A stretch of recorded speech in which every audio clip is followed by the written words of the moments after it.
Number 10. Nick Ramos's tuition payment for his semester weighed 30 pounds. Why? Well, the University of Colorado Boulder economics student decided to pay his $14,000 charge in $1 bills. Ramos, an out-of-state student, wanted to bring awareness to how much an education costs for non-residents and residents alike. Per his calculation, class comes in at $65 an hour. He said his idea started as a joke and wasn't meant to be a jab at the university, though it did take local bank tellers and the university's payment office by surprise. It took 3 university employees 3 hours to tabulate Ramos's tuition. Number 9. In 2002, Lindenwood University introduced a Tuition for Pork program, which allowed students from agricultural families who demonstrated need to trade livestock for a college education. Although the Lindenwood program was short-lived, LaRoche College still allows students and their families to trade for tuition. Number 8. College students are known for finding creative ways to earn money, but few can compete with Boston University senior Allison Yoakum.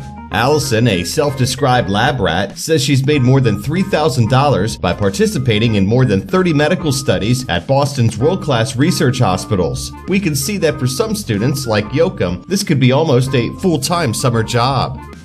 Number 7. Jason Hopkins didn't know how to dance when he was the student body president at his high school, but when he was put in charge of promoting an upcoming school dance, he rented Saturday Night Fever and learned all of John Travolta's moves. He had no idea that one day those moves would earn him around $10,000 a year and would help him through grad school. For over 3 years, he became a Michigan Avenue fixture, disco dancing to his blaring boombox alongside a sign announcing he's raising money to pay his expenses as an animation student at the School of Art Institute. Number 6. In 2007, 2 Ohio students were sentenced to 20 years in prison for robbing a bank at gunpoint. When caught, they claimed they needed the money for college tuition. Chilling surveillance photos showed 2 men armed with a shotgun and a handgun hopping over the teller's window and aiming at least one of the weapons directly in the face of bank employees. Christopher Avery, a 22-year-old University of Cincinnati student, and Andrew Butler, 20, who attended the University of Toledo, pleaded guilty to 2 charges of aggravated robbery and 6 charges of kidnapping. Relatives of the pair rose to their defense. Butler's mother said her son was one of 2 black students from Taft Information Technical High School in Ohio to receive $20,000 from Cincinnati Bell to be awarded over 4 years. But tuition was high even with the scholarship, she said. The judge, showing no mercy, saying, "You don't need $130,000 to go to Toledo University." Number 5. Corey Arvinger, a student at Howard University, found out that he owed the school $14,000 while finishing up his 4th semester back in 2012. That was $14,000 more than he had, so he decided to raise money the modern way. Reach out to as many people as possible online and hope they give you money. He had almost several thousand Twitter followers and friends on Facebook, so he thought he could get 4,000 people to give him $4 he could get back into the university. With help from his friend, Arvinger created his own website to share his story and ask for donations. Major websites such as the Huffington Post and USA Today College picked up the story, and he finally reached his goal. Number 4.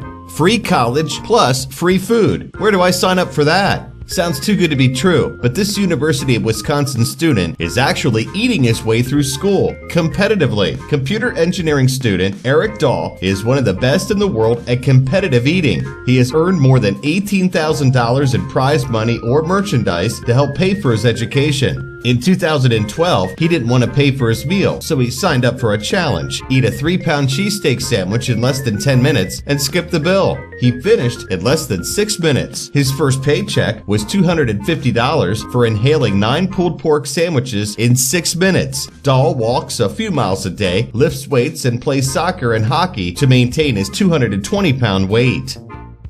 Number 3. In 2004, a New York University sophomore spent 8 months sleeping in a library basement because he couldn't afford campus housing. Steve Stanzak said he began spending 6 hours a night in the sub-basement of Bop's library after he was unable to pay a $1,000 housing deposit. He slept on 4 library chairs and carried vital belongings, a laptop, books, and some clothes in his backpack. He kept toiletries and additional clothing in storage lockers. He got away with it until university officials discovered an online journal that he'd kept about his experiences. Instead of kicking him out, they relocated him to a free dorm room for his efforts.